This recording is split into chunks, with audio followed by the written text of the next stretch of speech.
And we are live. Sunday Night with Those Guys, and Sunday Night with Those Guys is sponsored by Those guys. Not bad at all. I think we got it this week. What's up, everybody? Happy Sunday. What's up, Draymond? What's up, Herman? How are you guys this Easter? Man? How's it going, guys? I'm glad to be here. Thanks for the invite. I'm glad you could come, man. And we'd like to apologize. This Wednesday we did not go live because an emergency came up and we just couldn't. Sometimes things come up out of control that you cannot control, and that's what happened Wednesday. We apologize for not showing up. SJM Drones, JC Flying, JSK, how are you guys? Happy Easter. Hey, what's up, guys? How you guys doing? How you guys enjoying your Easter? And what's up with you, Draymond? How's your Easter so far? Oh, Easter is just going smoothly, man. You know, it's early here on the West Coast. It's just a little bit after 2 p.m. So we won't be eating till around 4. So we got 2 hours.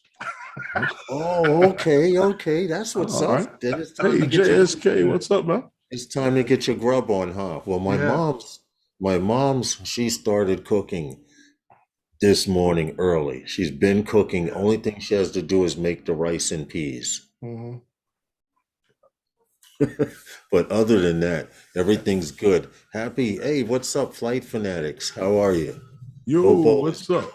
Get you guys. Oh, there you go. There's some lighting for you. Yeah. What? Oh, there you go. There's some lighting. And I'm noticing my head, even though I'm straight, my head is tilted, and I'm looking at the camera. The camera's tilted. Yo, just sit straight. I was sitting straight, man. I'm twisting my head. There we go. That's a little better. That's a whole lot better. Anyway, happy Easter to you guys. Happy Ramadan. Happy Passover, whatever you may be observing at this time in your life. And that's pretty much it. What's up with you, Herman? Man, we haven't. You've been busy.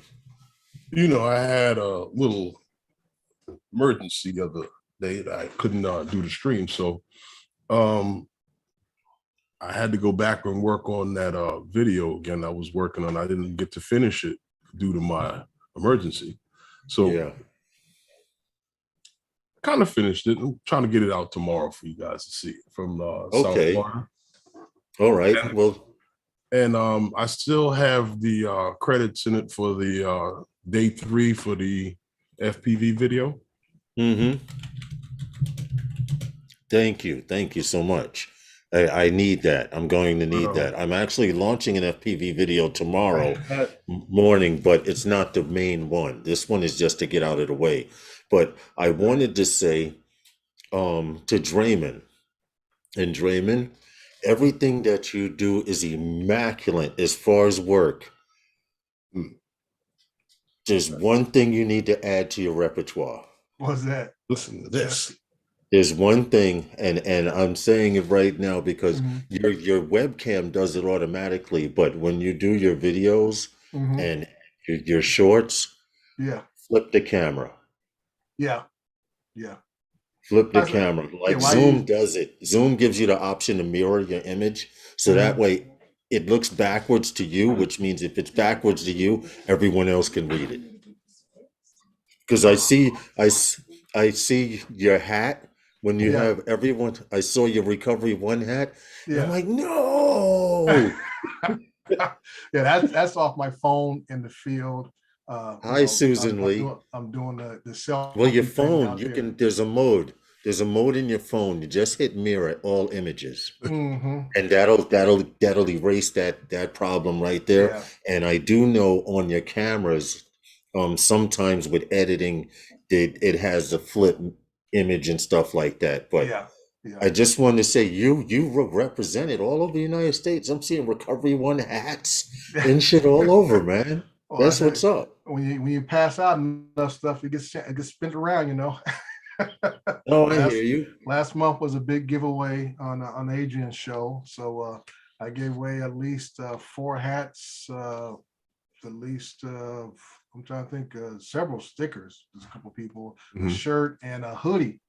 was the big prize last month. So Okay. yeah, that was See? my big thank you to the drone community out there. If I had a little more chips in my pocket, I would have sent a supply down and stuff to Ray Kelly down to Florida meetup to pass out to folks, man. Because Right. Coming on there.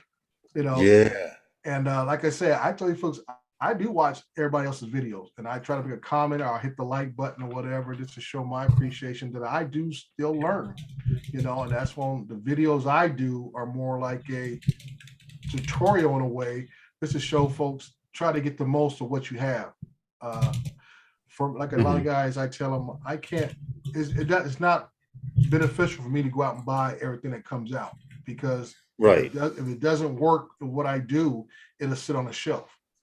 So there's no need for me to go out and buy stuff that I can't use to do work with. So I you know, like I said, I just try to thank everybody for what they do out there, try to support the community as much as I can, as often as I can. So yeah, I appreciate all you guys that went down to Florida, support Ray Kelly, you know, because I call him the drone ambassador.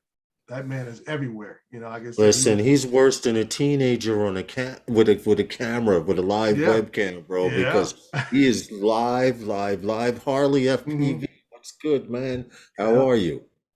Yeah. So I was a little disappointed that we're not doing spin up. Yo, Harley, what's good, man? What were you saying? You're a little disappointed? I was disappointed we're not doing spin up because I was making arrangements to go to Austin automatically. So now I got to look at trying to maybe find a way to get out to the third annual Florida drone meetup and go out there and bring the wife on a little trip to Florida because I never been. I don't have any family down there. She's never been. So it'll be a unique trip for both of us to come down to Florida and be able to pull that off. All right. Well, that's definitely what's up. Once again, happy Easter to you, Ramadan, Passover, whatever you may observe. Welcome to Sunday nights with those guys. Like, hey, Blind Neil, what's go? That's true. Thank you, Blind Neil. Remember to hit that thumbs up when you come in. Show us the support by hitting the thumbs up, and then you don't have to do it on the way out. But I am experiencing a whole new way of flying FPV now. Because when I went to Florida, I took 3 birds. I took one thinking maybe I would break it, trying new stuff, which is exactly what I did. But one of my birds I took was a cruiser. I had someone tune it for me. And now I'm to the point where I need to learn how to tune my birds to get rid of vibration and all of that stuff. And this guy, put it this way, I took my drone to the meetup and it was sounding like a bus. When I came back to New York, that shit sounded like a Porsche, boy. She flies. She's about 15 miles per hour faster than she originally was. And the throttle control, the way he tuned it, I found out the 7-inch bird that I had was had the tuning of a 5-inch. For freestyle. So the 5-inch is faster and more nimble, and 7-inch you have to kind of cruise in the stunts and maneuvers. And where I used to be able to hover with this drone 4 to 5 feet off the ground, now I'm finding myself anywhere from a foot to 3 feet off the ground, cruising at about 50, 60 miles an hour. So if I didn't get nothing out of that damn meetup, I got my bird tuned by Clint, Drone Worship's boy. He came to the meetup with Drone Worship. Big Matt, what's good, man? Hey, Big Matt. He spent about an hour and a half, dude. We went to 3 spots, and at the 3rd spot we went to, he was like, yo, dude, I can't do no more to it. And I took it for a ride, and I was like, wow. It was like getting out of a bus and getting into a sports car and sitting down low to the road. So, hey, AZ Drone dude, I just want to say I got a lot out of the Florida meetup, but that was the best thing for going. And as far as spin up, I'm disappointed about it. I don't. Hey, show, what's good? I don't think I would have been able to make it to spin up, but I'm going to try and make the Rhode Island drone meetup. Oh, okay. Last year it was bananas. We got in early. Mark Fisher gave us we got together, a group of us, and we went and had dinner. And some guys were like, oh, I'm going home to go to sleep, which I know was bullshit. But, I'm going back to the hotel to go to sleep. But I know your first night in a city you haven't flown in, you're going somewhere to fly. But that's all right, because Mark Fisher took us to this spot and we flew the city of Providence, our first night there.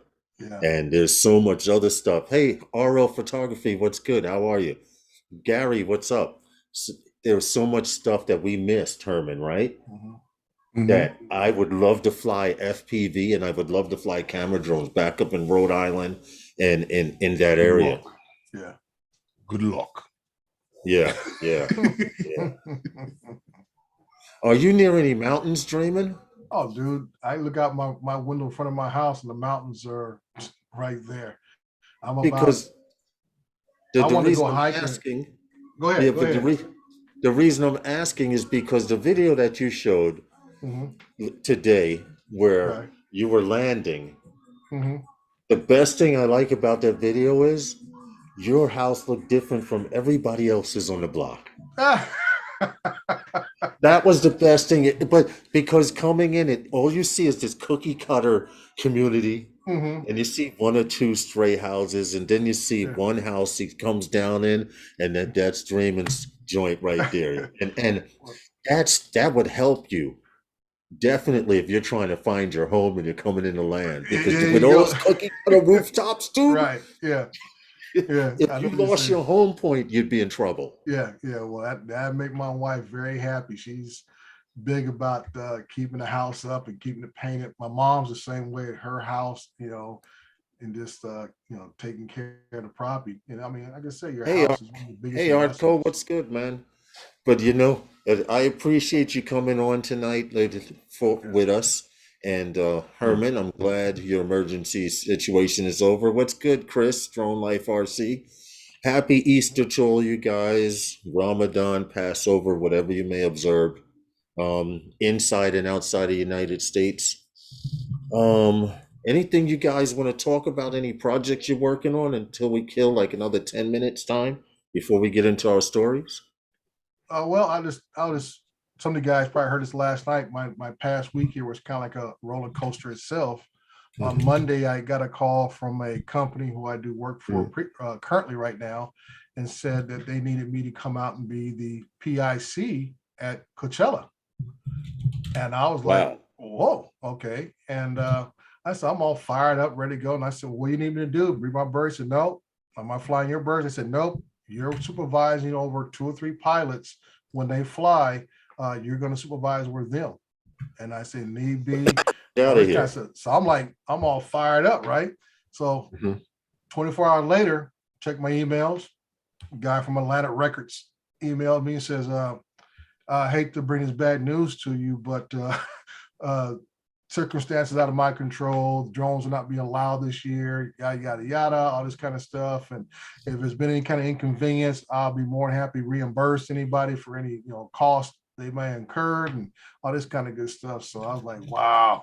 I was telling somebody else, I said, just to have that, I guess it's like, put on your resume. Oh yeah, I was the, pilot in command at Coachella. I'm like, I was juiced for that, dude. Did you have any idea what they wanted you specifically to do, or you were just pilot in command and they were going to fly a mission? You were there. I was there to make sure they didn't violate any FAA rules. And the biggest thing to me is like the people I work for, I've never met them in person. I've only exchanged emails with them. All they know me by is by my work. And that's why I tell people about, your work speaks value for you in this industry. And for somebody to come out of the blue, call you up and says, hey, we just got a call from whoever, and we want you to be this, or we want you to come fly that because we've seen your work, we like it, and we know this would probably be a good fit for you. And like I said, here I am, basically, I just would have been babysitting more or less of what my job would have been, and they'd have paid me somewhere around 300 and some change just to watch somebody else fly, but make sure they don't violate rules. And I'm at one of the biggest music festivals in the country. Yeah, right. Yeah. You said, that's really good to have on your resume. Yeah, that's what I'm saying. You put that in your resume, you're like, oh, okay. So yeah, that was kind of like my up and down moment for the week and stuff. And then I had to have a little come to Jesus meeting with another engineering team on another project, because that's what I tell folks. For me, being in construction, and Herman can probably speak to this, when you're talking to somebody that don't have a clue, and they're trying to tell you, well, you got to go back and make corrections on this and that. So whoa. I said, wait a minute. I did what you guys instructed me to do, and now you're telling me I made a mistake? I'm like, hold the phone. I said, now is the state sending us a new laundry list of requirements, or did you guys did not interpret the information correctly and failed to inform me what was required? And they had to admit that, yeah, we didn't, tell you exactly what needed to be done, all this kind of stuff. And then they're talking about, well, we need you to go out and do underground utility work. I said, hold up. I said, you guys contracted me to do aerial work. Now you're asking me to do groundwork. And I said, utilities is basically looking for underground work, because they need to find out where the sewer is going to be connected, the water, the gas, the electrical, the phone lines, all this kind of good stuff.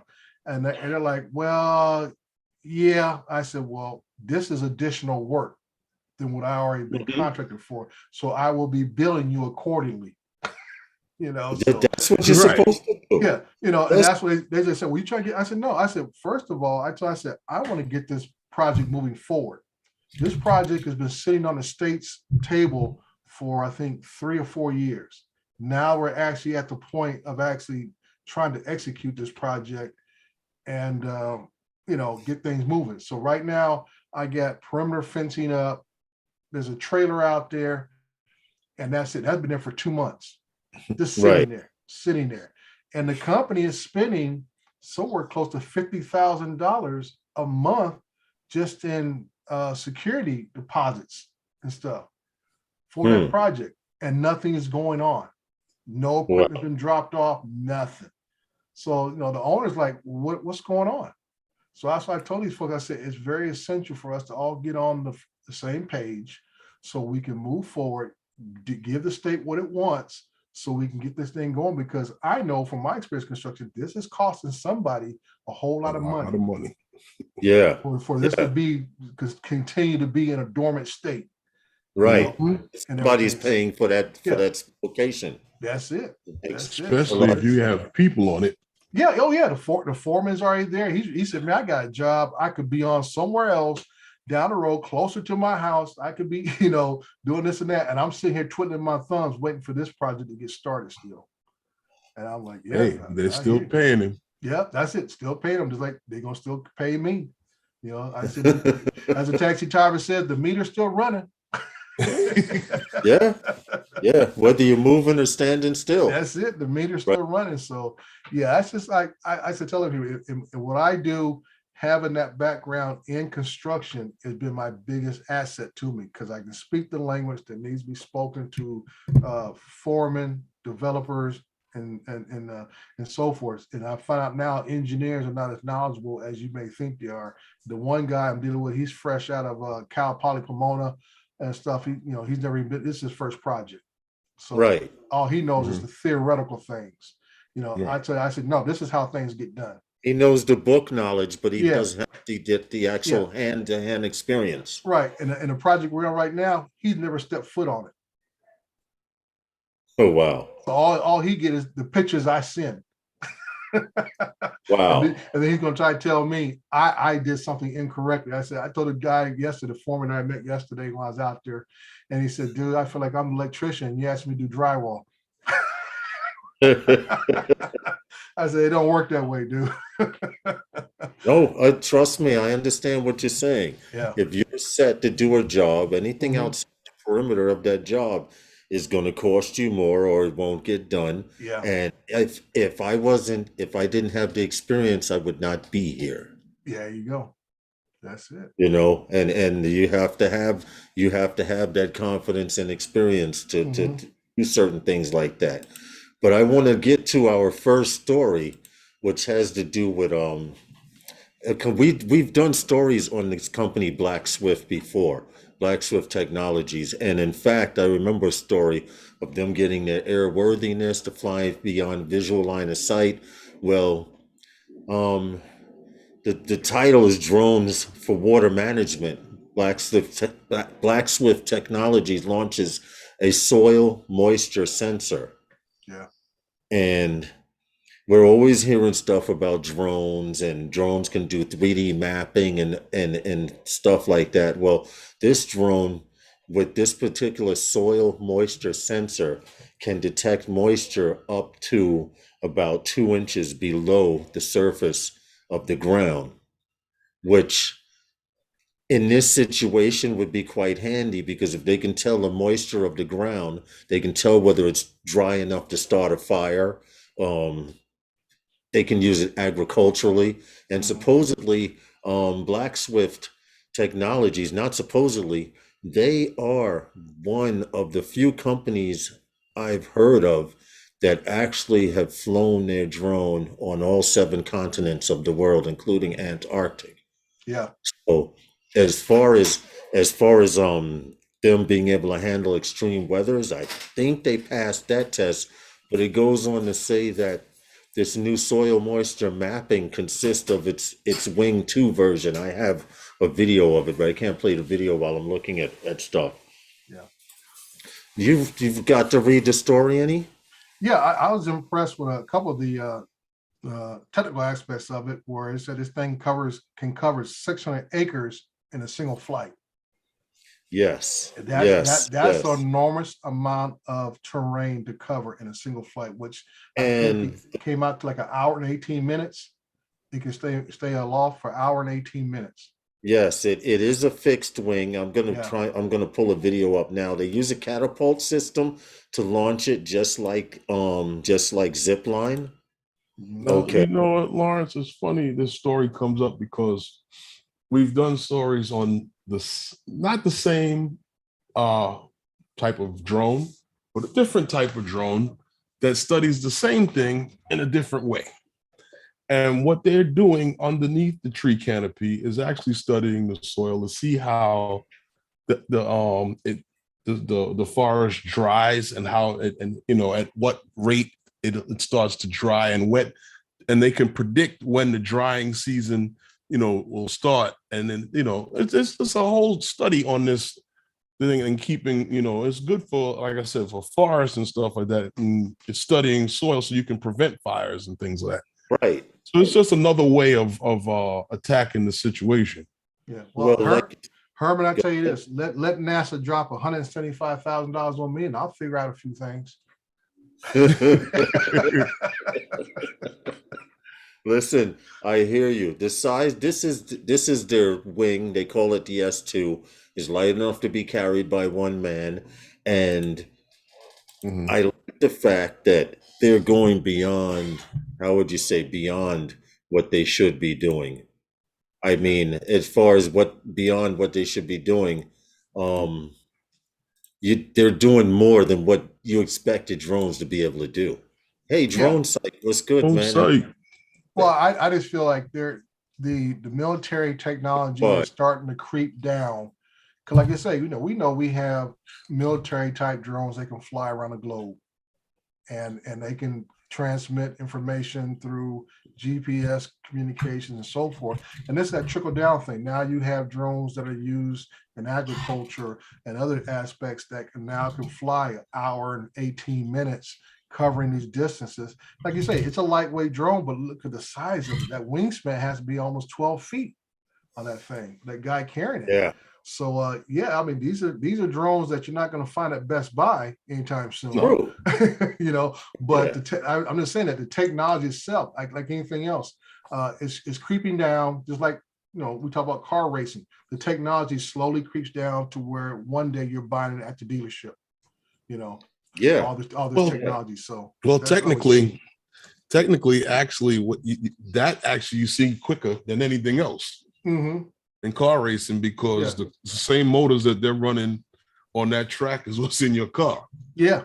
The basic motor itself. Yeah. So that's what I'm saying, that the technology is just coming. I tell people trying drone technology is, I would say in the last 5 to 6 years, is probably faster than back in our old days. Remember home receivers and stuff, how every format was changing almost before you bought a good receiver. You had to buy another one because it got a different format on it and stuff. Everybody had to have everything from Dolby surround to now you got Dolby Digital, and now you got Atmos to IMAX and everything else. It's about the time you actually feel comfortable and got your house set up, you got to take it all apart again and put something else in. But you know what, Draymond, the biggest issue with the whole drone technology, and when you start to talk about trickle down, is the conversion of the power source.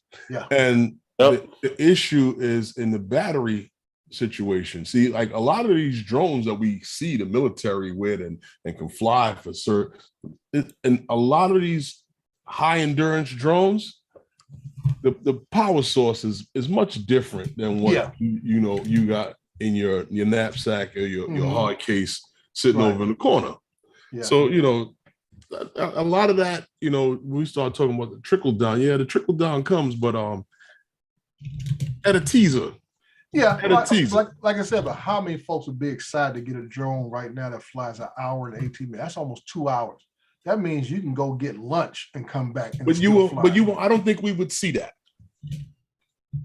Not in what we're doing with drones right now. We won't see that. No. And I'll tell you why. They still make money on buying batteries. Yes. Yeah. Yes. Yep. But they got plenty of my money. What's up, Michael? Because you can buy a Fly More combo, right? And you could do a checkout. Just check it out. Guys get the Fly More, and then you go check out when they get to a meetup, and it's like, well, damn, you got 2 Fly Mores in there? Yeah. That's where I am. I can tell you guys, right. I have to buy a battery because, what I do, if I'm doing a roof inspection and you're taking 700, 800 shots, that's 3 or 4 batteries. Easy. That's just an easy count, and so, yeah, batteries is, like I say, I tell batteries is one thing, it's like the fuel. You got to buy more fuel to keep it up. And that's where the batteries come in, and like I said, they're only going to make them so efficient to a certain point to where you still got to need to buy them. Oh, totally understandable. Yeah. But technology is finally getting to the point where we're not only thinking about ourselves anymore. We're starting to think about the planet that we're destroying, and this is crucial because all of this stuff, of course, is battery powered. We do have a few hybrids that run on synthetic fuels and stuff, but that's just as an alternative. Right. The main propulsion system is basically electricity from a battery. And now, like Herman said, he did a story on a drone that can fly around under forest, in rainforest, mind you, with vine, spider webs, and all of that shit to monitor moisture and density and stuff, as well as count trees. And now you have a technology that can tell the moisture in a farmer's field. You have a dry spot coming up. I just wanted to say real quick to drone worship. Yeah, your boy Clint that tuned the out of my bird, dude. Trust me, when you see the footage, you'll see the difference. That sound is gone. Remember that little weird sound? It's gone, dude. That's all I had to say. It's definitely gone. But anyone got any projects? I want to hear. What you got? What you got? Like what? People worked at. What's that, Herman? Like what? I'm in this thing now. Like, hey, Drone Psych, I'm going to contact you after live stream. In this thing where I'm loving the fact that I'm hearing 107 pilots have projects to work on, and no matter how small or how big they are, but I'm starting to hear a lot of it in the community of drones.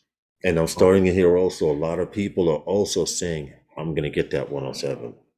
Yeah. I'm going to get that 107. I have noticed that a lot too, that more people are interested in just getting a 107. Not that they all want to pursue commercial work, but just getting the 107. And I encourage that. You know, it just makes us a more professional community. Okay. What a lot of folks are 107s. I'm listening. I'm trying to listen in and comment at the same time to make sure I keep up with what's happening in the chat. But it's Easter Sunday. Draymond, your mouth must be watering. It's good. After you got another hour and a half. Yeah. The ham is smelling. The pancake is cooling. They might give him like a little small bowl of nuts or something. Dude, I've already picked off the ham bit already. Why told me get out the kitchen before I came on here. Oh, see, I'm glad you got out the kitchen, because I wouldn't have want you to have to explain any bruises. Yeah.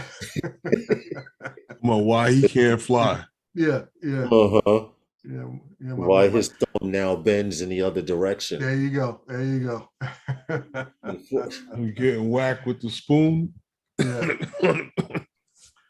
But to go along what we're talking about here with this this new drone, or I say the technology, the sensor is the biggest thing.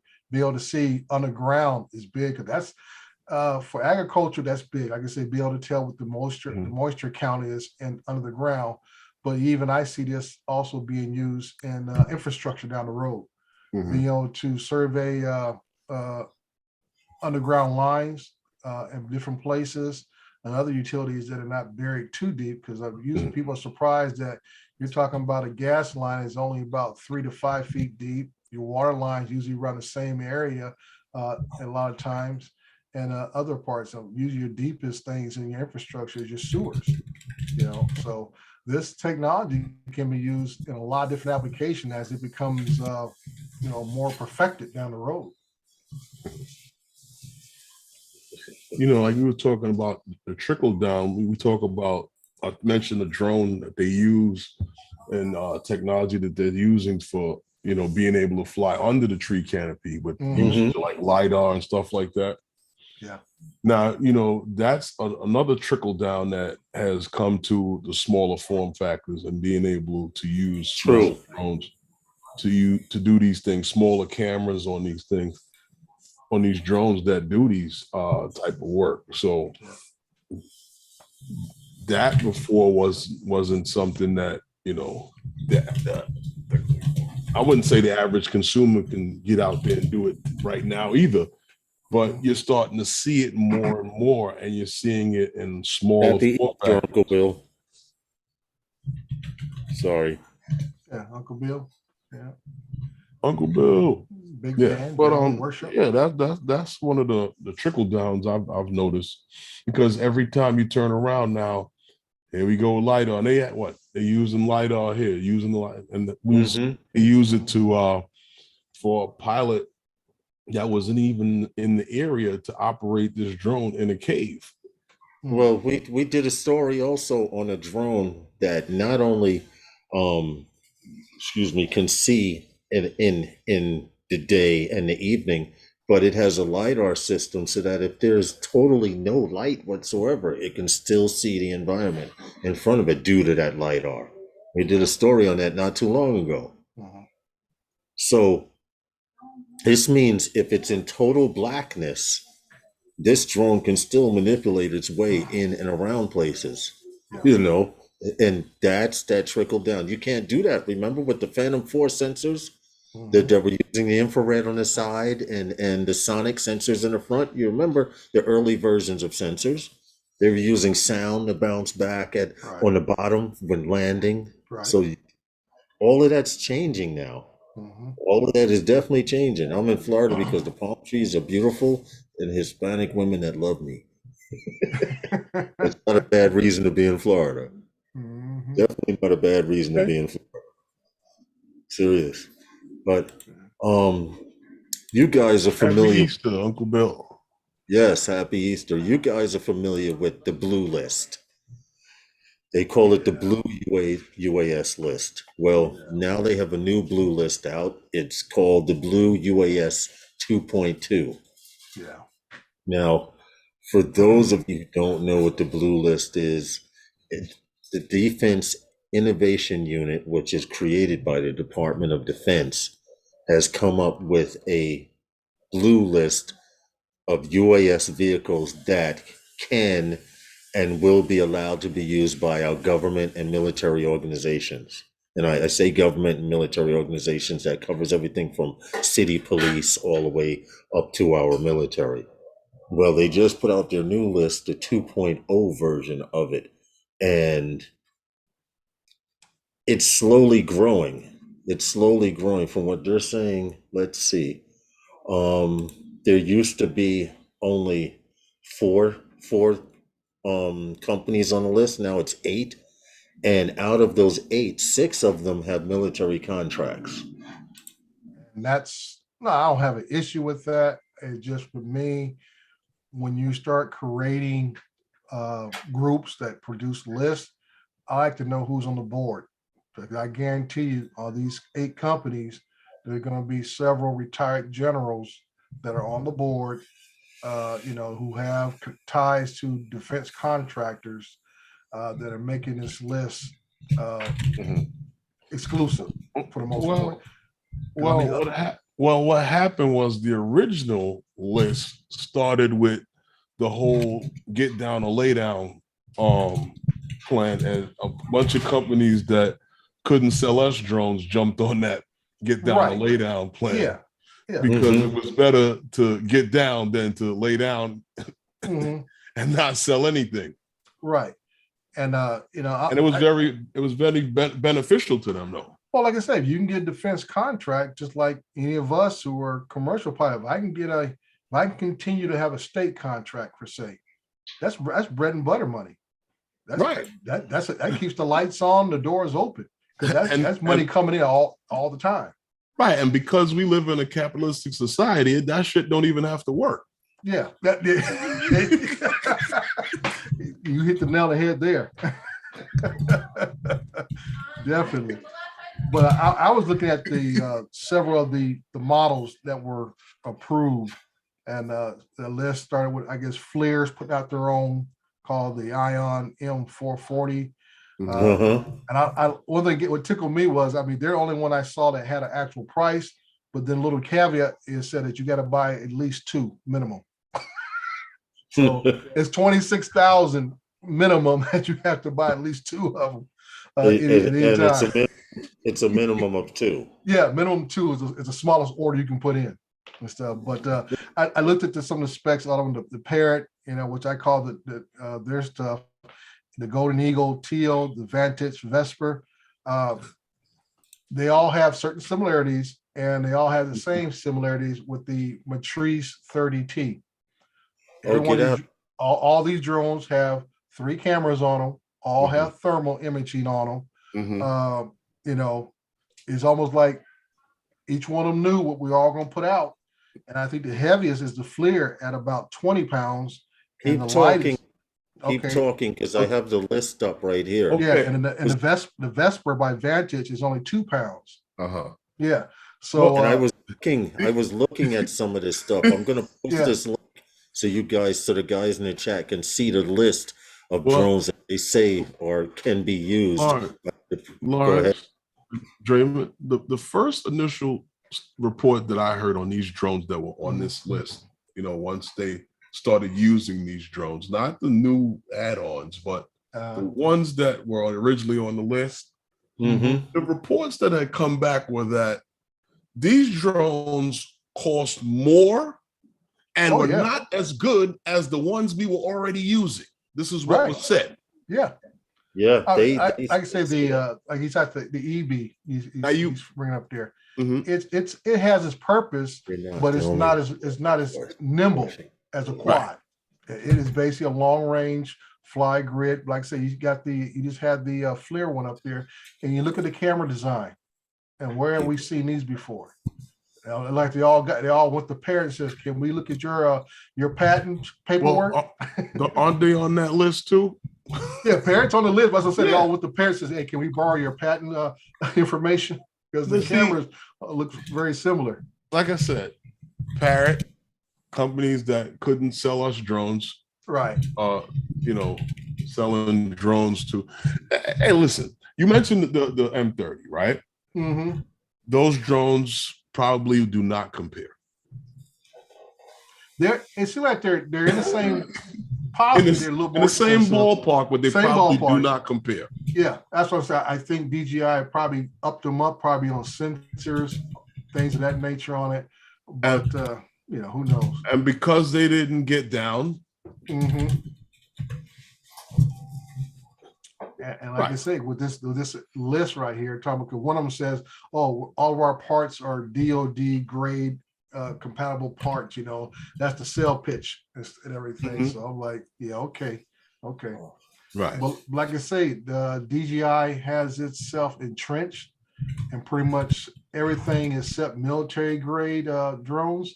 Most of our local law enforcement. Even our federal law enforcement use DJI drones still. Probably got an inventory of them sitting around. So it's going to be not long time, but it's going to take a few years to transition to what these guys are selling. And then they got to look at the price. Well, these guys, you see, this was a talk back when we were looking and everybody was complaining about the competition for DJI. Right. And why we should buy another drone instead of buying DJI to create competition. And I always felt that it's up to that company to give me a product that's as good or better than DJI for me to buy it. Right. Now, how do I know that? You have people out there to review your products. Mm-hmm. All right. And they put them out here on YouTube, or even from your experience with it or knowing someone who has them. And you see it's not. Yeah. So why am I rushing to the doors to do that? So are these companies now going to start making these things a little better than what they're making? Well, like I said, the money that they're charging? Yeah, like I said, they should for the price. Yeah, they're throwing the whole kitchen sink in here and trying to put all the bells and whistles. And like you said, I would like to see one of these be side by side compared to the M30T and see which one comes out. And everything. I like to see the FLIR one. I like to see that one compared to the M30, and especially the Golden Eagle Teal, because I said those seem very right hand in hand. The only thing like the Teal and the Vesper have antennas that stick out the back of them. Yeah. That's the only thing I noticed about there is maybe the antenna may give it a longer range and so forth. But then we're talking about, beyond visual line of sight and so forth.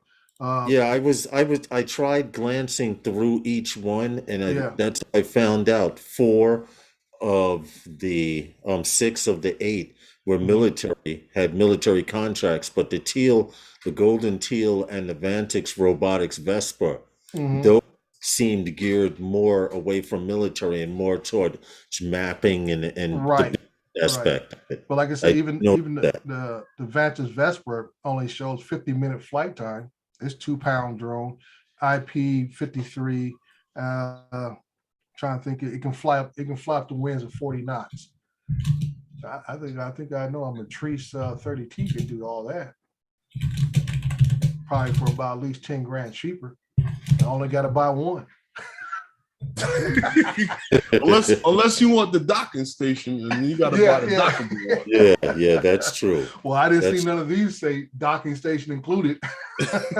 Oh no, they're not. That's one of those options that raises at 26,000 and the 30,000. Yeah, and stuff. So it's like you said, it's interesting when like I said, I'd love to see who was on their board of directors, and I guess you'll see a couple later retired generals and retired colonels that are sitting up there who used to work for Raytheon and Boeing and all these other defense contractors and stuff. And I said, we can get hooked up here and there. Somebody's gonna buy this. Let me get on the phone and talk to somebody. Ain't nobody gonna buy them but y'all. Yeah, that's my whole point. It's like, we'll get a fat order right off the top of the bat here, so we can go ahead and build these things. Like I say, don't NASA gonna drop about 875,000 on us too? So we can come up with a prototype. And they'll be kicking them around in the room within a year. Yeah. and that's what I'm saying. It's not selling. It's capitalism and what our country is based upon. But it is sad that it makes us look like we're becoming protectionism. That we're trying to say you can't play in my park anymore, right? Because we can't meet your expectations, So it's like, I don't know, it's just crazy. Wow. It's like the guys you play ball on your street, the guys come around the corner. No, y'all can't play because y'all too good. That's sometimes that's what you got to do, right? Yeah. So y'all can't play here. Y'all too good. Yeah, y'all can't play with us. Y'all too good. I said he be hitting the ball too far. You know how he be hitting it. Yeah. Litchfield, Maine. A company is using drones to cut down brown-tailed moth's nest. Okay, that's interesting. I have seen them using drones for a lot of stuff as of the last couple of years. They're using it to cut down the moth's nest. I've even seen people use their Mavics to get rid of wasp nests and things like that. The reality is there are no limitations. If you go to open source, you can program a drone. Dan gonna put that in there every time. Well, it when it becomes open source, that means it's common enough to let the average Joe use it. Yeah. The companies come out with drones all the time. When like 3DR Solo, they had an open source drone because the company was failing. And they said, well, let's put that packet out there, the SDK packet or whatever they call it, to see what can be developed. And they did a lot as far as with the open source software. Yeah. Because of that, I was able to fly my 3DR Solo without a camera, just using a map because of open source software and things like that. That's the drone that landed on Mars, operated on Arducopter software. Also used the 3DR Solos. It's also used in. See, I didn't know that. He was saying something about Arducopter. They're an open platform drone-based company. I had the page up. I was actually glancing at it while you guys were talking. I thought Dan was going to say they used one of his modified batteries. No.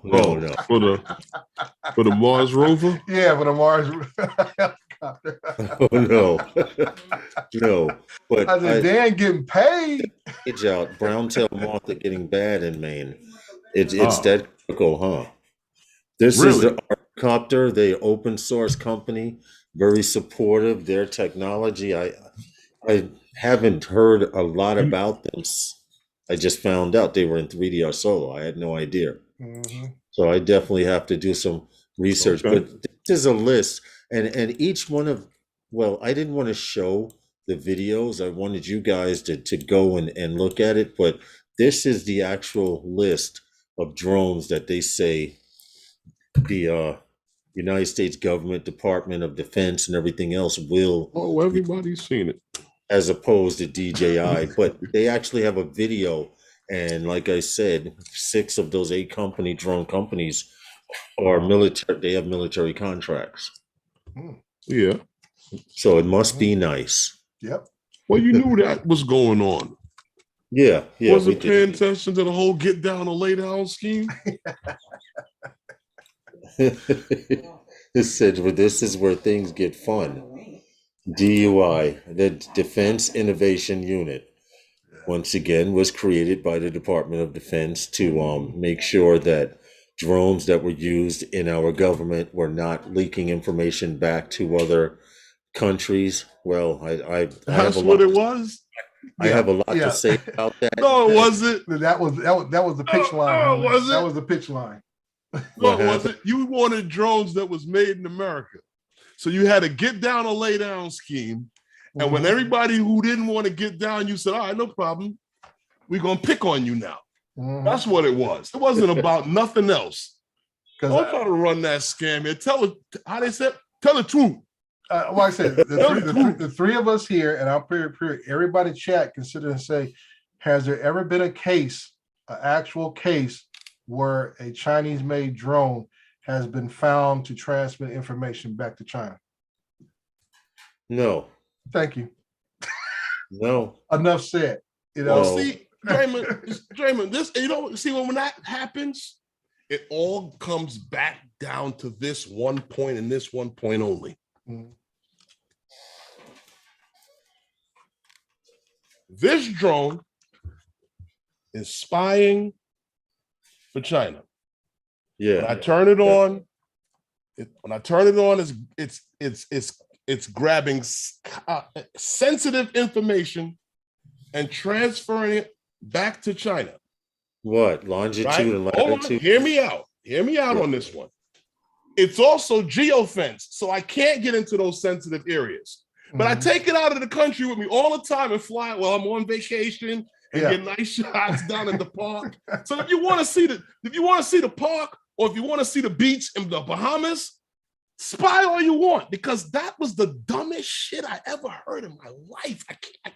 The things that I hear, and what happens is guys go back and they turn these stories into other things. All it was they wanted drones made in the United States. They wanted to push that whole made in the UAS, United States, because they know that riles up the troops.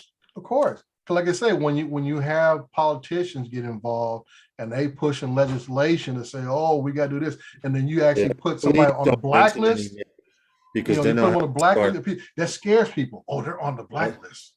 I'll have to start laughing if you mention any names, but I know what politicians you're talking about here on the East Coast and the southern part of the East Coast. Need I go on?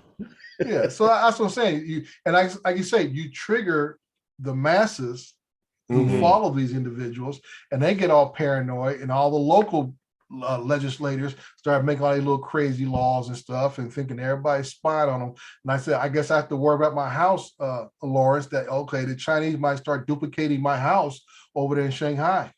Yeah. Well, you know what, too? They have phone apps on your phone that are doing that.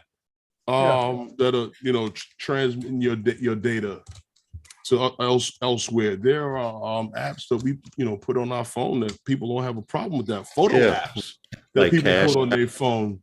Photo apps that people put on their phone that they don't have a problem. A lot of them, when they agree to use it, their data being transmitted. If you look, okay, because I actually have that Norton, and they'll tell you which apps do that shit and which ones don't.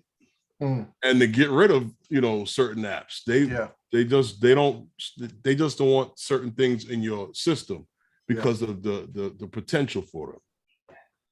Well, well, like I said, it's all about. I was watching a documentary, and the guy made a profound statement: who controls the past, controls the present, and most likely will continue to control the future if you don't speak up. Steven.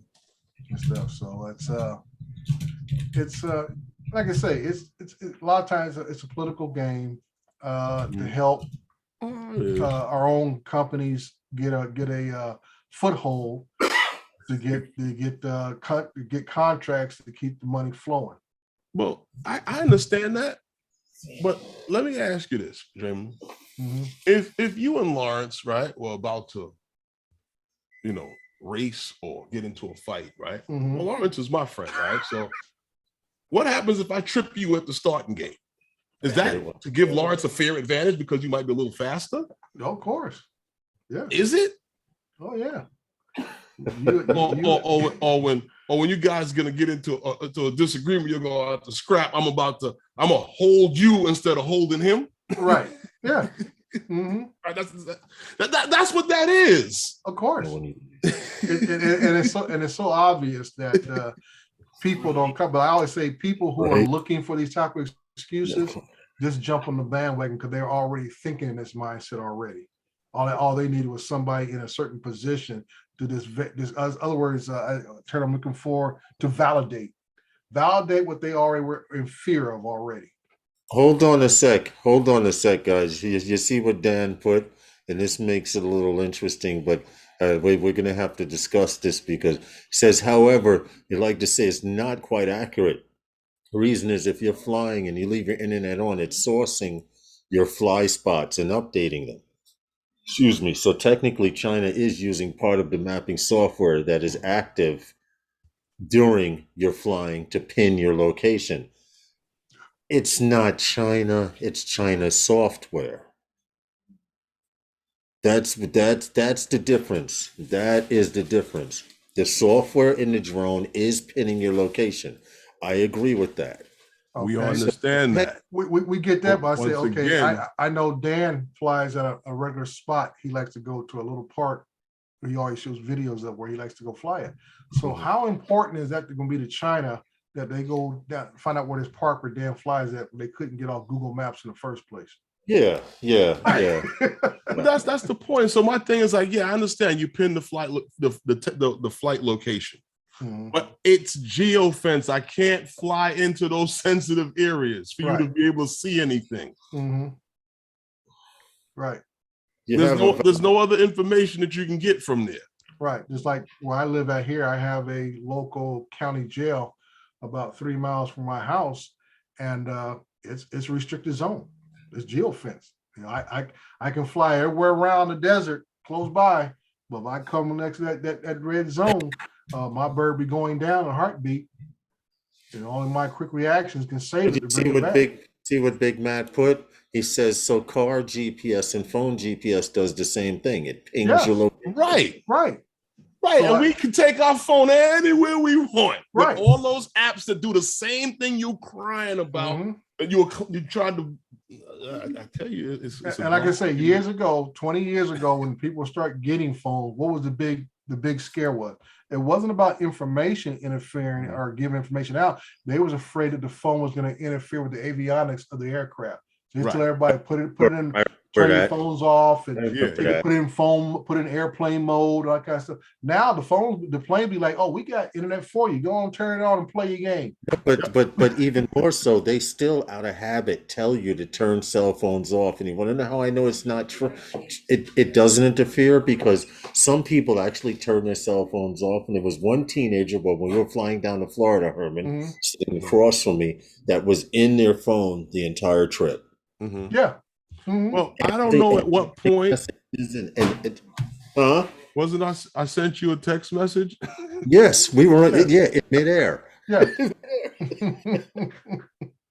No, hold on. What does Dan say? But all I'm saying is, if we're going under the technicality rule here, guys, you're sharing data with China. I just don't think it's useful data for spying. Agreed. There you go. Right. Yep. The point they were making. Yes, that's the only point I was making. Yeah, because everything there's tons of apps, there's tons of programs out there that do the same thing. Yeah, but I see what he's saying also, because the Department of Defense issue was that the DJI products were in military zones and had authorization to fly, and they felt that information may have been leaked. Now watch this. The same DJI military grade drone that we were talking about that they were using, they did not find that this was an issue. They just don't want them because they were not going to be manufactured here in the United States. Oh. That's what it was about. Yep. Ding, ding, ding, ding, ding. That was it. It was about manufacturing, moving manufacturing. Down in the chair. Yeah. Well, like I say, Herman, that's it's more about that than anything else. It's about the dollars, where the dollars are going, and where we as our consumers. If you want to know what it's going on here, follow where the money's going. That's what it's about. True. That's true. 9 times out of 10, that's what it's always about. That is true. Yeah. We got one more story before. Actually, no, we don't. We have 2 more stories.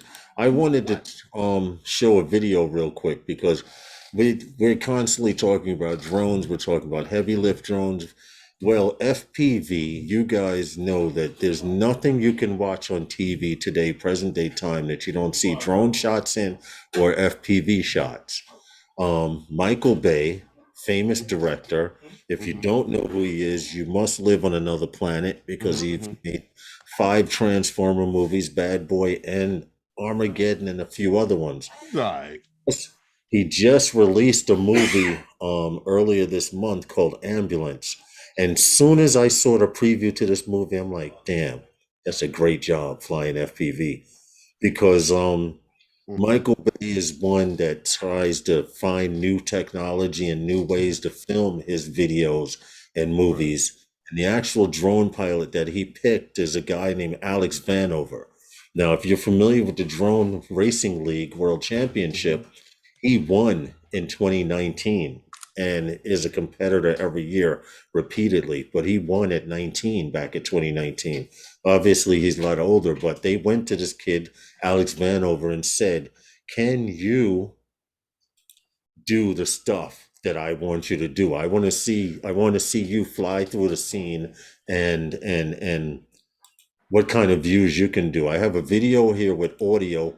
I don't care. They're probably going to give me a copyright anyway. So, but this is their interview. I'll play part of it so you can watch, but all of these are drone shots, and this kid is taking an FPV as well as drone.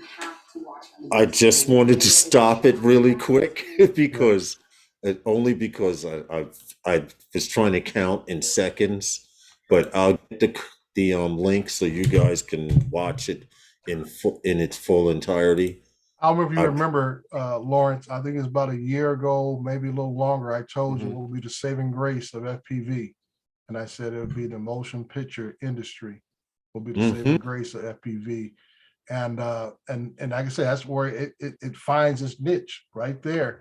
And even last night during the New Jersey Generals game, there was somebody flying an FPV last on the night. field. I watched Generals game today. I just watched the game today, and the guy was playing FPV over the players. Yeah, right there on the field. Extent, but I think that the Drone Racing League has done so much more to promote FPV than anything.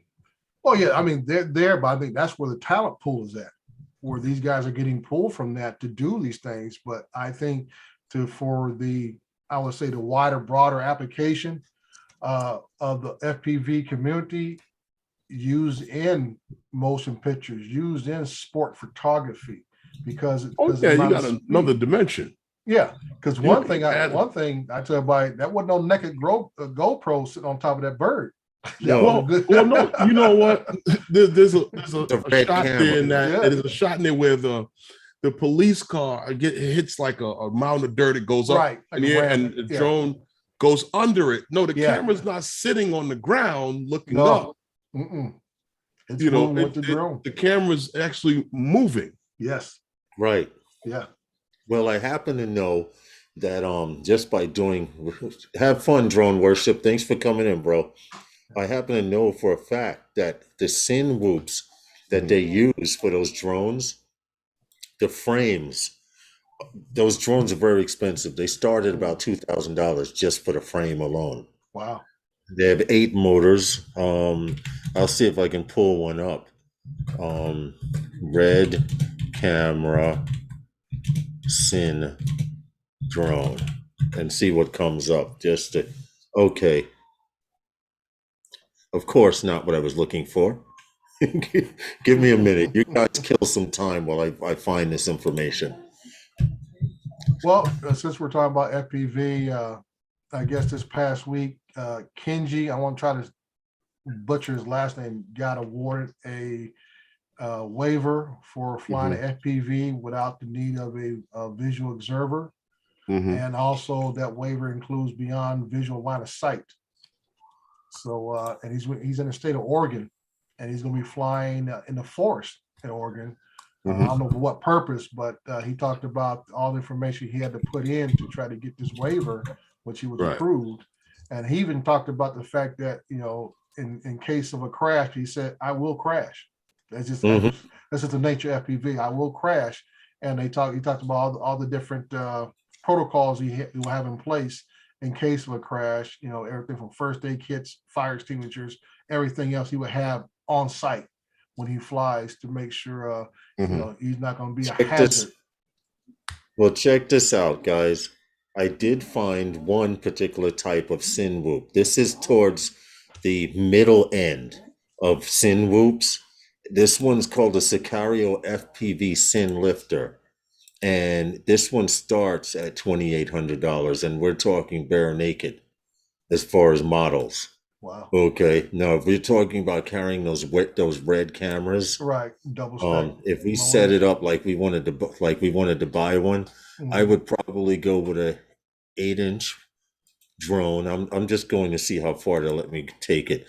DJI S bus, let's say Crossfire, because I fly Crossfire.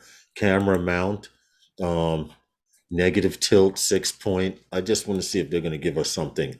Storage case. Let's just pick anything. Battery types. We want 8-piece power range. That's another. See, this price is going up. $1,500 here. $350 for that. These cameras, these particular Sinlift drones. I know someone who has a cheaper version of this, and he built it, and it still cost him $2,000 to build. Right. And but these are and the cost of the controllers and goggles. These are carrying red cameras and all of the fancy cameras that they use for Hollywood now. Yeah. And if you look at that video that I posted in the group, it'll show what type of camera they're using. That in the you can pause it and see it. It's obviously a red camera. I don't know much about cameras, but I know red cameras are damn expensive. Oh yeah. Oh yeah. So go back to the video. And they're like in the top of the line within the top 3 of high-end cameras. Yeah. Go back to the video. To the video. Yeah, Hold on. It shows the camera. Yeah. Okay, hold on a second. Well, I know this, Herman. It wasn't no naked GoPro. Oh no, definitely wasn't no naked GoPro. You're right about that. Hold on a second. Let me pull the video back up. Here. This video. Just let me blow up the screen. I have an idea where it is. Here we go. Yeah, right there. Go back. Hold on. Go zoom up and catch it. Right. There you go. Yeah, if you pause it, it's for some reason. This is the best shot I could get of it. Oh, okay. Yeah, that's definitely a red camera. That right there. I know the red camera is infamous for this box style. Yeah. Notice dual props on each, redundancy props. But this thing is running on a 6S battery. Something on one of my FPV birds, but I'm sure this one has a lot more power. A lot of cameras that come in that box style. Yeah. Yeah. Well, I know. What got me, I like how they're using the DJI smart controller as the viewing device. Right, because they're on the system. Yeah. Right. Probably using the digital goggles from DJI. Yeah, they are. The DJI goggles, I know, do definitely have an HDMI out. So it's strange that they were using that controller to see when you can just run it out to a full screen monitor. Right. But you go with whatever budget they give you. Yeah. If they want you to use a smart controller as opposed to a 27-inch you monitor. Bring a big old monitor to set up. You're just working right there. The guy that's directing with you, that's directing the scene that you're shooting is right there. He needs a little monitor to see what's going on. You don't need a big ass screen that could get knocked over out the field. True, that is true, and it's extra weight and takes up extra room as well. It's only $609. Damn. There's probably now you got to run out and get something that's weather sealed and all this other stuff. Nah, come on, let's use the smart controller. That's what it's for. That's cool. It's already waterproof, right? It's sealed. Yeah, that makes sense. I don't know a whole bunch of waterproof TVs. Well, they have them. They have outdoor televisions or waterproof monitors. They have outdoor televisions and monitors, but why go through all of that? And you just need to set up to shoot these scenes and just be going. Well, the ideal thing is, you talking about they got waterproof monitors, but how many around 1,000 nits that you can see outside? Well, that's the next thing. Yeah. So like I say, you see that, or I expect to see like a triple tech. And then the heat or whatever, you don't know what That's it is. true. I didn't think about that, about how bright it is. Yeah. Because they were looking at it without a sunshade. Right. That's what I'm saying. Without a sunshade, it's right there. Boom. Sunshades went out of business. Almost. They are almost out of business. We got one more story. Ooh. A high school in North Texas called Rising Aviation High School is having their open house. This is a private high school, I'd like to point out. I clicked on the link. It is one of the first high schools in the United States that's totally, well, no, I can't say that. I'm sure there are others, but this particular high school is focusing on everything from drone aviation to getting a pilot's license and flying actual planes. And STEM is involved. The STEM program is involved: science, technology, engineering, and math. Mm-hmm. And I'm gonna read where is it? Hold on. I have to click on the link. There's a description that the school gives. Sounds real professional and everything. And this isn't no cheap school either. It says serving the DWF Metroplex, Rising Aviation School educates students who have the career aspirations in aviation, wish to extend their aviation industry skill set, or simply want to a challenging STEM educational experience in a safe and secure private school setting. Yeah. We provide a solid foundation for virtually any future academic or career pursuit. Individuals who require an accelerated education schedule, flexibility to maintain attendance, help with credit, blah, blah, blah. But well, I like the one point they put in there, they train the next generation of aviation aerospace professionals. Yes. Put in there. And I said, my wife works at it's a charter school out here, but it's a STEM school for Public Safety Academy. That's the name of the school, Public Safety Academy. And all their curriculum is supposed to go towards the application of fire science and police science. And so forth. Okay. So yeah, I'm a big proponent of schools. I mean, you guys on the East Coast, growing up in our generation, had a lot of schools similar like this that were public, where you guys had performing arts schools and you had other type of schools. Out west, out here, it wasn't part of the regular educational system. Mm-hmm. We didn't have what they call magnet schools now. We didn't have that originally. That was primarily an East Coast thing. I wish they would have had them out here, because there are a lot of folks who would have probably stayed in school because of the type of curriculum you have. I mean, a lot of folks, guys who may not say, I want to go to college right away, but I want to be an auto body mechanic. I want to be a mechanic or an engineer or whatever else, that if the education was geared towards that, they would have go ahead and grind through the other stuff that they were not really interested in, knowing that they're going to pick up all this information and education in a field that you really like. Just like college. Everybody grinds through the general ed requirements of college, and then you get to your major. And he says, yeah, I'm finally here and I'm getting classes I really want to do, and you excel at it because you have a internal personal interest in it. And I think this is great for kids who are looking for this, who are interested, because some of these kids will probably might not even make it through school. Well, you know what, Draymond, what I like about this is that the fact that we're introducing this now. Like, we have an aviation high school here in New York. I don't know to what extent the program is. I'm not familiar with it. Tom actually went to that school, and with this being introduced to kids on the high school level now, what the topic we were talking about before. This is how you win at this. Yes. You start here and because the gentleman that created DJI, this is how he started. Yep. You understand?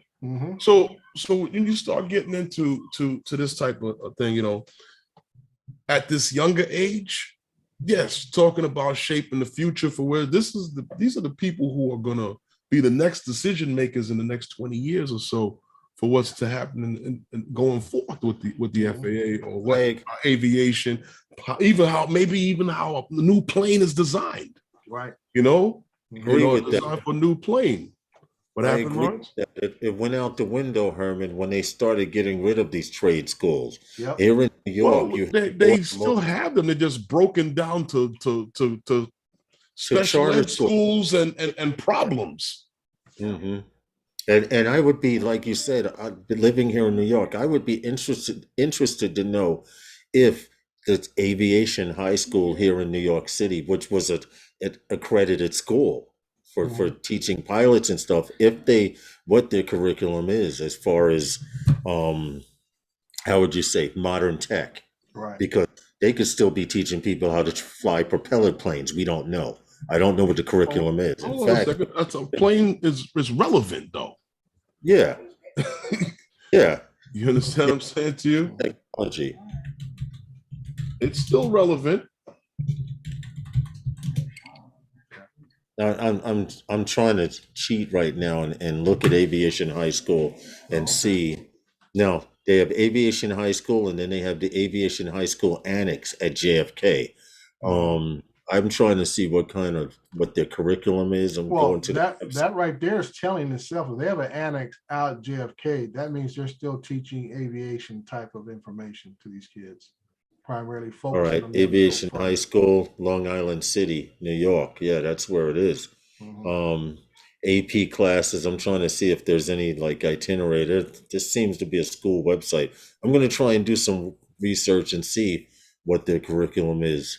I'd be interested to know, have they added UAS classes or anything related to it? I'm quite sure they probably have, because I was telling you before the stream, when Elaine Chow a couple of years ago gave out these grants and these school programs to implement on the high school level and in the colleges, where at college level you had to been studying either a 2-year or 4-year with a major or minor in some sort of UAS studies, from aspects of it was across the board. I mean, and a lot of it were in build, a lot of it was in building, and a lot of it in coding, and a lot of it in just basically aviation studies. Right. It was a whole thing that the FAA had, where I'm not familiar with who was the one who had to approve your program, but your program had to meet a certain requirement to be accredited by the FAA.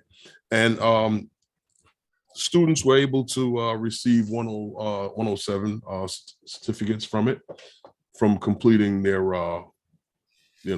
requirements in the class. So I thought they were good programs. I just want to see more of them. Right. Well, I know this last week, more all over the United States. What did you say, Damon? The FAA just awarded $4.4 million, broken up between, I think, 7 or 8 universities across the country to study certain aspects of UAS. One's about cybersecurity and surveillance.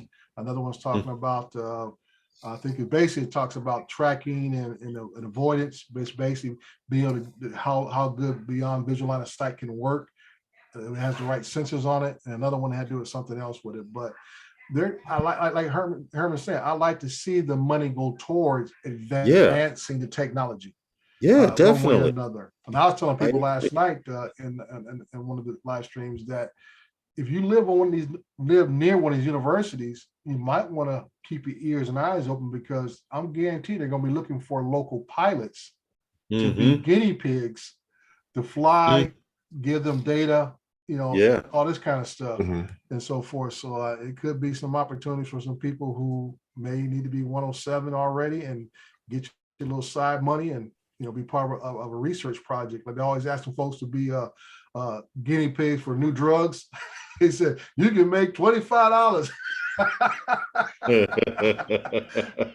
or $1,500 for a time period, to take these drugs and tell us how you feel.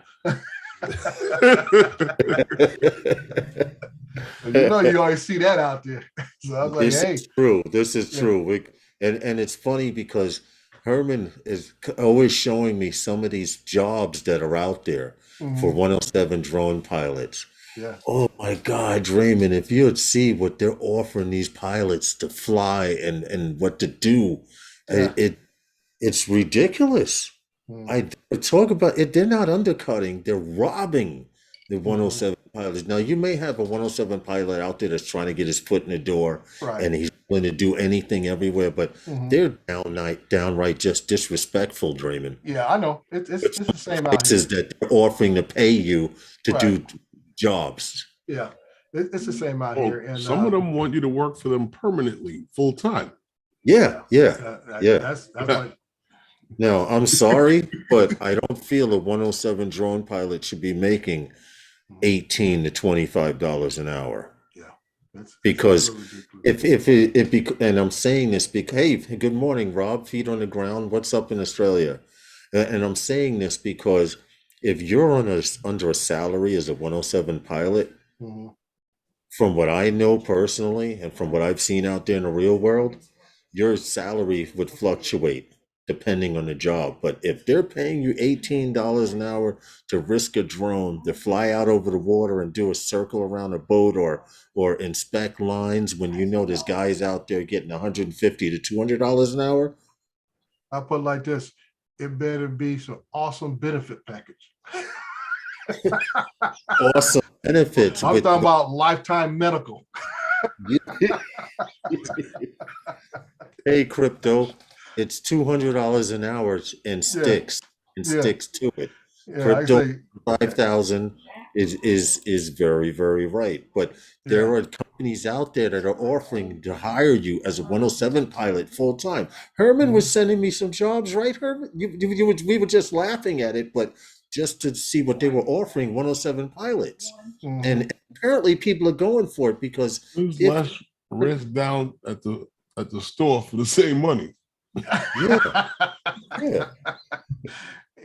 can say if you're gonna pay me $18, $20 an hour, I'm flying your bird, and there'd be an awesome benefit package. I ain't risking nothing for that little bit of money. It's no risk to me. It better include limousines to where I want to go. That's what I'm saying. And you paying for the Ubers and limousines and give me a car allowance. It better be a whole lot of perks. Not to mention a daily stipend to eat. Yeah, that's what I'm saying. Per diem, everything you can put on there, put it on there, dude. Benefit package better be awesomely gravy for his benefit package.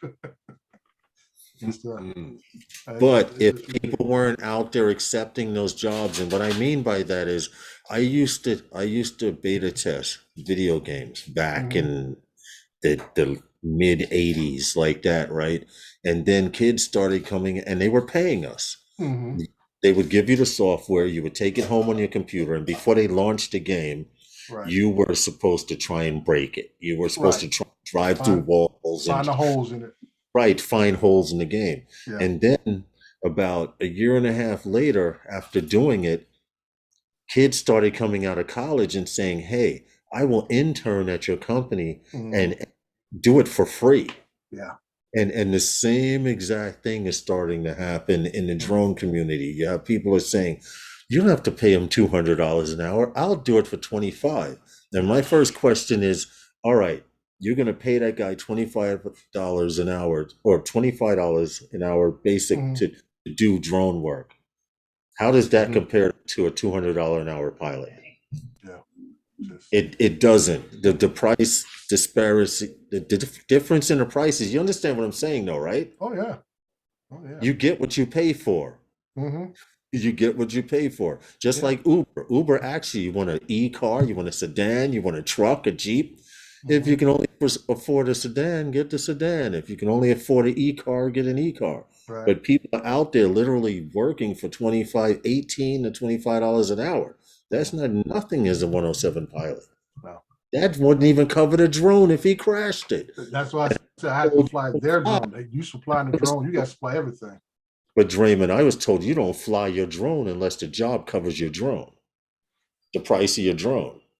Well, like I say, it varies. Like as we talked about last night about insurance, I pay over $600. I have insurance too, but if I'm gonna do a job, the job needs to cover the drone I'm using for the job. Yeah. Whether I have a backup there or not. If I mess up and crash on my own flying in a local park, okay, I'll go use my insurance. Right. But that's just my way of thinking. Well, another thing, like this the estate project, I had to show my certificate of insurance along with all my other credentials to be accepted onto the job. Just like Herman gets on a job, he got to show his union card and stuff to get on the job. You know, he might be 30-year electrician, but he ain't got no union card. You ain't working on union job. That's just the nature of the beast.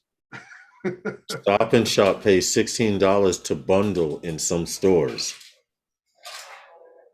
I'm not understanding the bundle part. But $16 cardboard is what? Hold on a second. You didn't understand what he just said? It doesn't matter what they're paying you to do. You're paying you $16 an hour at Stop and Shop. There's less risk involved down at the store. Like I said. Yeah, I get it. I get it. The same money. Yeah. I get it. Yeah. Well, listen. You don't gotta, if you flying his drone or your drone, if it goes down, you gotta answer to who? Yeah, true. This is true. Nah, I go work across town selling sneakers, so I make the same money, bro. Listen, it's that time. It's Easter. We're gonna get out of here 4 minutes early. I'm sure there's somebody sitting with their finger on a button anyway. Well, he's already has. Oh, okay. Say no more. But anyway, I wanted to wish everyone a happy Easter. To be honest, I want to get the hell out of here and eat. I'm not playing. Wow. Raymond, I know you. Draymond, you good? Because I know you had a few minutes or so before, half hour or so. A half hour or so. Yeah, I'm good. I'm waiting the kitchen and was told to go in the room. Yeah. Draymond got kicked out the kitchen and got. They didn't give you like a little goodie bag or something to. No, I tore a little piece off the ham, dude, and told her to get out. Yeah. First job, $22.50 an hour for a basic job. Now, in Australia, my 19-year-old grandson got his first job for $22.50 an hour for a basic job. See, and that's more than what they're offering some of the 107 drone pilots here in the United States if they fall for it. Everybody have a wonderful rest of your Easter. We had a wonderful time here. We might as well get out of here. We appreciate you all. Big Matt said, always hungry. Yo, Big Matt, you know, it takes a lot to keep the engine running. You already know. Listen, everybody have a good Easter. It's been fun. We're going to get out of here. You want to say anything before we get out of here, Draymond or Herman? Hey, I always tell folks, take care of one another, fly safe, fly by the rules. You guys enjoy the rest of your day, and I'll see you again on Wednesday. All right. Be safe, fly safer. We'll see you Wednesday night on Herman's live stream. Happy Easter, everyone. Good night. Good night, everyone. Good night.